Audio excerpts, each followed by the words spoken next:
First ஒரு simple example பார்க்கலாம். இவரு வந்து ஒரு யூபிஎஸ்சி ஆஸ்பிரண்ட். இவரு என்ன பண்ணுவாரு? கவர்மெண்டோட எல்லா பாலிசியும் படிப்பாரா? அப்படி படிக்கும்போது கவர்மெண்ட் கொண்டு வந்த ஏதோ ஒரு பாலிசி இவருக்கு பிடிக்கல. இவரு என்ன பண்றாருன்னா, சோசியல் மீடியால ஒரு போஸ்ட் போடுறாரு. கவர்மெண்டோட இந்த பாலிசி சரி கிடையாது. யாராச்சும் இந்த மாதிரி ஒரு கேவலமான பாலிசி போடுவாங்களா? அப்படின்னு கவர்மெண்ட்ட கிரிட்டிசைஸ் பண்றாரு. கவர்மெண்ட் என்ன பண்ணும்? கண்டிப்பா இவர் அரெஸ்ட் பண்ணுமா? என்ன காரணம் சொல்லும்? இவரோட போஸ்ட் வந்து கவர்மெண்ட்ட டிஃபேம் பண்ணுது, தப்பா சொல்லுது. இந்த போஸ்ட மக்கள் படிச்சாங்கன்னா மக்களுக்கு கவர்மெண்ட் மேல ட்ரஸ்ட் போயிடும். அப்ப இவரோட போஸ்ட் வந்து ஆன்டி நேஷனல் சொல்லி அரெஸ்ட் பண்ணலாமா? சிம்பிளா சொல்லணும்னா, ஒரு பக்கத்துல யார் இருக்கா? ஒரு பவர்ஃபுல் ஒரு பர்சன். இன்னொரு பக்கத்துல ஒரு இண்டிவிஜுவல். இதே எக்ஸாம்பிள் நீங்க எதுக்கு வேணா வச்சுக்கலாம். இந்த ஆஸ்பிரண்ட் தூக்கிட்டு கமல்ஹாசன் வச்சுக்கலாம். கமல்ஹாசன் ஒரு பேசுறாரு. அது ஒரு மக்களுக்கு பிடிக்கல. அப்ப ஒரு இண்டிவிஜுவல் குரூப் ஆஃப் பீப்பிள் அவங்க தான் பவர். என்ன சொல்லுவாங்க? மன்னிப்பு கேட்கணும்னு சொல்லுவாங்க. ஒரு யூபிஎஸ் ஆஸ்பிரண்டா வச்சுக்கலாம், கமல்ஹாசனா வச்சுக்கலாம், இல்ல ஒரு டீச்சரா வச்சுக்கலாம். நாளைக்கு புதுசா ஒரு ஃபேக்ட் எழுதுறாரு, இல்ல கார்ட்டூனிஸ்டா இருக்கலாம், ஒரு புதுசா ஒரு போட்டோ போடுறாரு. அவரோட பாயிண்ட் ஆஃப் அது உண்மையா இருக்கலாம். அது என்ன பண்ணலாம்? சில பேருக்கு பிடிக்காம இருக்கலாம். எப்படி பார்த்தாலும் பேட்டர்ன் ஒண்ணுதான். ஒரு இண்டிவிஜுவல் தனக்கு தோன்ற விஷயத்த எழுதுறாரு. அது எங்களுக்கு பிடிக்கலன்னு சொல்லி ஒரு பவர்ஃபுல் குரூப் என்ன பண்ணுது? பேச விடாம பண்ணுது. அப்ப அந்த எல்லா ஈவென்ட்டும் அடுத்து எங்க போகும்? கோர்ட்டுக்கு போகுமா? கோர்ட் எப்போதுமே என்ன பண்ணும்னா, ஒரு கேஸ் நடக்குது வச்சுக்கலாம். எதை பார்க்கும்னா, கான்ஸ்டிடியூஷனல் வேலிடிட்டி தான் பார்க்கும். அதாவது இவருக்கு பேசுற உரிமை இருக்கா? Article 19 clause 1A right to free speech இருக்கு. ஓகே, அப்ப பேசலாம். ஒருவேளை இவர் பேசினது வயலன்ஸ் உருவாக்கியிருக்கா? உருவாக்கல. ஒரு குறிப்பிட்ட மக்கள் மேல வெறுப்பு உருவாக்கியிருக்கா? ஹேட்ரட்னஸ் உருவாக்கல. அப்ப கான்ஸ்டிடியூஷன் கொடுத்த எதையுமே இவரோட ஸ்பீச் மீறல. அப்ப இவரை அரெஸ்ட் பண்ணக்கூடாது. இவருக்கு பேசுறதுக்கு உரிமை உண்டு. கோர்ட் என்ன பண்ணுது? இந்தியாவில் கான்ஸ்டிடியூஷனல் கவர்னன்ஸ் உருவாக்குதா? ஒரு ஈவெண்ட்ல அந்த இண்டிவிஜுவலுக்கு கான்ஸ்டிடியூஷனல் ரைட்ஸ் இருக்கா இல்லைன்னு செக் பண்ணும். ரைட்ஸ் இருந்துகிட்டு அந்த இண்டிவிஜுவல் அரெஸ்ட் பண்ணாங்கன்னா தப்புன்னு சொல்லும். கான்ஸ்டிடியூஷன் பேஸ் பண்ணி கவர்னன்ஸ் பண்ணுது. கரெக்டா? பட் இதே விஷயத்த பஞ்சாயத்து சொல்லுவாங்கல்ல, கட்ட பஞ்சாயத்து. இந்த எல்லா கேஸுமே கட்ட பஞ்சாயத்து போச்சுன்னா சேம் இதை தான் பேசுவாங்க. ஒரு இண்டிவிஜுவலுக்கு உரிமை உண்டு, அவர் பேசலாம். பட் அவருக்கு பேசுறதுக்கு உரிமை இருந்தாலும் இன்னொரு சைடு பாருங்க, ஒரு குறிப்பிட்ட மக்களோட சென்டிமெண்ட் டிஸ்டர்ப் பண்ணிருக்காரு. அப்படி பேசக்கூடாது. உனக்கு என்ன வேணா பேச உரிமை உண்டு. பட் நீ பேசுறது என்ன பண்ணும்? கொஞ்சம் ஸ்மூத்தா பேசு. அப்ப இவங்களை பொறுத்த வரைக்கும் எதை பார்ப்பாங்க? கான்ஸ்டிடியூஷனல் விஷயம் கிடையாது. அது ட்ரூத்தா இல்லையா எதுவும் விஷயம் கிடையாது. எமோஷனல் தான் முக்கியம். இவங்க பண்றது எமோஷனல் கவர்னன்ஸ். இந்த பாயிண்ட் ஏன் பேசணும் புரியுதுல? நீங்க ரீசெண்டா பார்த்த எல்லா கேஸ்லயுமே, எல்லா ஈவெண்ட்லயுமே ஜுடிஷியரி தன்னோட ஸ்டாண்ட வந்து கான்ஸ்டிடியூஷனல் கவர்னன்ஸ்ல இருந்து எமோஷனல் கவர்னன்ஸ்க்கு ஷிஃப்ட் ஆயிருக்கு. இது ஒரு பயங்கரமான கன்சர்வேட்டிவ் ஆக்ஷன். லாஜிக் புரிஞ்சா? நம்ம பாலிட்டில படிச்சிருப்போம்ல, ஜுடிஷியரியோட மெயின் ரோல் என்ன? ஒரு இண்டிவிஜுவலோட ரைட்ஸை சேஃப்கார்ட் பண்றதுல ஒரு மெயின் வேலையே. அதாவது இந்த இண்டிவிஜுவலுக்கு கான்ஸ்டிடியூஷன்ல ரைட்ஸ் கொடுத்துருக்காங்களா? ஒரு இண்டிவிஜுவலுக்கு கான்ஸ்டிடியூஷன்ல என்ன ரைட்ஸ் கொடுத்துருக்காங்களோ அது எல்லா ரைட்ஸுமே சேஃப்கார்ட் பண்ண வேண்டியது யாரோட வேலை? ஜுடிஷியரி வேலை. பட் ஜுடிஷியரி இப்போ என்ன பண்ணுது? ஒரு இண்டிவிஜுவல் ரைட்ஸை சேஃப்கார்ட் பண்ணாம அது பண்ணிட்டு இருக்கிறது என்ன? Moral censorship. அதாவது நீ பேசினது நேஷனோட ப்ரைடு டிஸ்டர்ப் பண்ணிருக்கா, சில பேரோட ஃபீலிங்கை டிஸ்டர்ப் பண்ணிருக்கா, சில பேரோட டேஸ்ட்டுக்கு டிஸ்டர்பன்ஸா இருக்கா, அப்ப சாரி கேளு. யோசிக்க முடியுதா? இந்த காலகட்டத்தில் பெரியாரோ அம்பேத்கர் இருந்திருந்தாங்கன்னா என்ன ஆயிருக்கும்? லாஜிக் புரியுதா? இப்போ கோர்ட் அப்ரோச் பண்ற மாதிரி பெரியார் காலத்திலயும் அம்பேத்கர் காலத்திலயும் கோர்ட் அப்ரோச் பண்ணி என்ன இருக்கும்? பெரியாரால பேசியிருக்க முடியாது, அம்பேத்கரால பேசியிருக்க முடியாது. என்ன ரீசன்? பெரியார் பேசுற ஒவ்வொரு வேர்டும் மெஜாரிட்டி மக்களோட சென்டிமெண்ட்டுக்கு எதிராக தான் இருக்கும். Against language superiority, racial superiority, caste superiority, எல்லா குரூப்புமே எங்க சென்டிமெண்ட்டுக்கு எதிராக பேசியிருக்காரு. என்ன பண்ண முடியும்? கேஸ் போட்டு இவரை பேசணும் பண்ணிருக்கும். Ambedkar is against whole Hindu கம்யூனிட்டியோட சென்டிமெண்ட். கரெக்டா? அப்ப இதுக்கு முன்னாடி வரைக்கும் ரெண்டு வார்த்தை எது முக்கியம்? சொசைட்டி வந்து எந்த டிஸ்டர்பன்ஸ் இல்லாம அப்படியே இருக்கணும். யாரு பேசினாலும் டெக்கோரமா மெயின்டைன் பண்ணுங்க. அது கரெக்டா?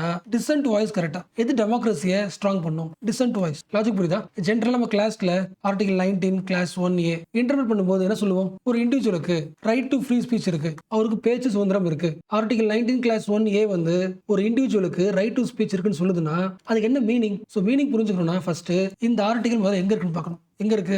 எந்த பார்ட்ல இருக்கு? பார்ட் 3 ஆஃப் தி கான்ஸ்டிடியூஷனா? பார்ட் 3 ஆஃப் தி கான்ஸ்டிடியூஷன் எதை பத்தி பேசுது? இந்தியாவில் இருக்கிற ஒரு கவர்மெண்ட் ஸ்டேட் வந்து இந்த விஷயங்களை டிஸ்டர்ப் பண்ணக்கூடாது. பார்ட் 3ல போட்டிருக்க எல்லா விஷயங்களும் ஒரு இண்டிவிஜுவல் கொடுத்த முழு சுதந்திரம். அதை வந்து ஸ்டேட் கேள்வி கேட்க கூடாது. அதான பார்ட் 3. அந்த பார்ட் 3ல தான் இது வருது.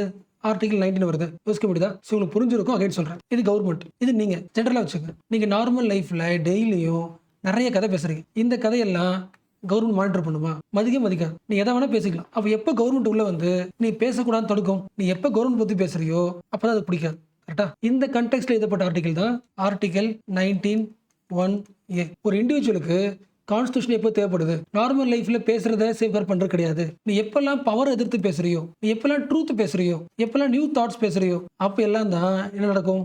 ஒரு எதிர்ப்பு வரும். உன் மேல கேஸ் போடலாம், உன்னை ஜெயில போடலாம். பட் ஆர்டிகல் 19(1)(a என்ன பண்ணுது? உனக்கு பேசும் உரிமை கொடுத்துருக்கு. நீ பேசுறதுனால கவர்மெண்ட் என்ன பண்ண முடியாது? அரெஸ்ட் பண்ண முடியாது. அந்த கண்டெக்ஸ்ட்ல புரிஞ்சுக்கங்க. லாஜிக் புரியுதா? ஆர்டிகல் 19(1)(a உங்களுக்கு புரிஞ்சிருக்கும். அகைன் இது வந்து ஒரு இண்டிவிஜுவலுக்கு பிரைம் மினிஸ்டரை கிரிட்டிசைஸ் பண்றதுக்கு அதிகாரம் கொடுத்துருக்கு. கவர்மெண்ட் முடிவை கொஸ்டின் கேட்க முடியும். என்ன ரீசன்? உனக்கு ஃப்ரீ ஸ்பீச் கொடுத்த மெயின் பர்பஸ் என்னன்னா, உன்னோட ஸ்பீச் வழியா அது உருவாகும். ஒரு கண்ட்ரில அக்கௌண்டபிலிட்டி அதிகமாகும். அக்கௌண்டபிலிட்டி அதிகமாச்சுன்னா கவர்மெண்ட் எப்படி இருக்கும்? தன்னோட பவரை கரெக்டாக யூஸ் பண்ணும். விச் மீன்ஸ் அந்த கண்ட்ரியில் டெமோக்ரஸி சேஃப்கார்டாக இருக்கும். இதான் மெயின் செக் பாயிண்ட். ஒரு இண்டிவிஜுவலுக்கு ரைட்ஸ் தரதன் வழியாக டெமோக்ரஸி சேஃப்கார்ட் செய்யப்படும். அப்போ டெமோக்ரஸி சேஃப்கார்ட் பண்ணிக்கிறதுக்கு நீ என்ன பேசுறியோ அந்த எல்லா உரிமையும் உனக்கு உண்டு. லிங்க் பண்ண முடியுதா? அப்போ ஒரு கோர்ட் வந்து ஒரு இண்டிவிஜுவலோட ஸ்பீச்சை கான்ஸ்டிடியூஷனல் டெஸ்ட் அதை பார்க்காம என்ன பார்க்குறாங்க? பாப்புலாரிட்டி டெஸ்ட் பார்க்குறாங்க. நீ பேசினது ட்ரூத்தாக இருக்கலாம், பட் அது எமோஷனலாக நிறைய பேருக்கு இம்பாக்ட் பண்ணிருக்குன்னா என்ன பண்ணணும்? சாரி கேட்கணும். Popularity test. அப்போ இந்த தீர்ப்பு ஒவ்வொரு இண்டிவிஜுவலையும் எப்படி யோசிக்க வைக்கும்? நம்ம பேசுறதுக்கு முன்னாடி இது எல்லா மக்களுக்கும் பிடிக்குமா? இதை யோசிக்க வைக்குது. அப்போ கோர்ட் பண்றது என்னது? கான்ஸ்டிடியூஷனல் கவர்னன்ஸ் கிடையாது, எமோஷனல் கவர்னன்ஸ். எப்போ வந்து ஒரு கோர்ட் வந்து எமோஷனலுக்கு முக்கியத்துவம் தருதோ என்ன ஆகும்? நாளைக்கு எதை பேசினாலுமே ஏதோ ஒரு குரூப் என்ன பண்ணும்? இவர் பேசினது எங்களுக்கு கஷ்டத்தை கொடுக்குது, கோவத்தை கொடுக்குது, சாரி கேட்க சொல்லுங்க. என்ன ஆயிடும்? இது ஒரு மார்க்கெட்டாக மாறிடும். Market of offence. எல்லா குரூப்ஸும் இண்டிவிஜுவல் டார்கெட் பண்ண ரெடி ஆகிடும். ஆக்சுவலாக பார்த்தா ஆல்மோஸ்ட் எல்லா கேஸ்லையுமே சுப்ரீம் கோர்ட் வந்து அந்த கேஸை வந்து ஸ்டாப் பண்ணிட்டு ஃப்ரீயாக விட்டுருக்கு. பட் இந்த கேஸை ஃபைல் பண்ணி கோர்ட்டுக்கு போயிட்டு அந்த ஃபுல் ப்ராசஸ் இருக்குல்ல, அந்த ஃபுல் ப்ராசஸை பார்த்து ஆர்டினரி சிட்டிசன் பேசுறதுக்கு பயப்படுவான். அப்போ என்ன பண்ணுவாங்க?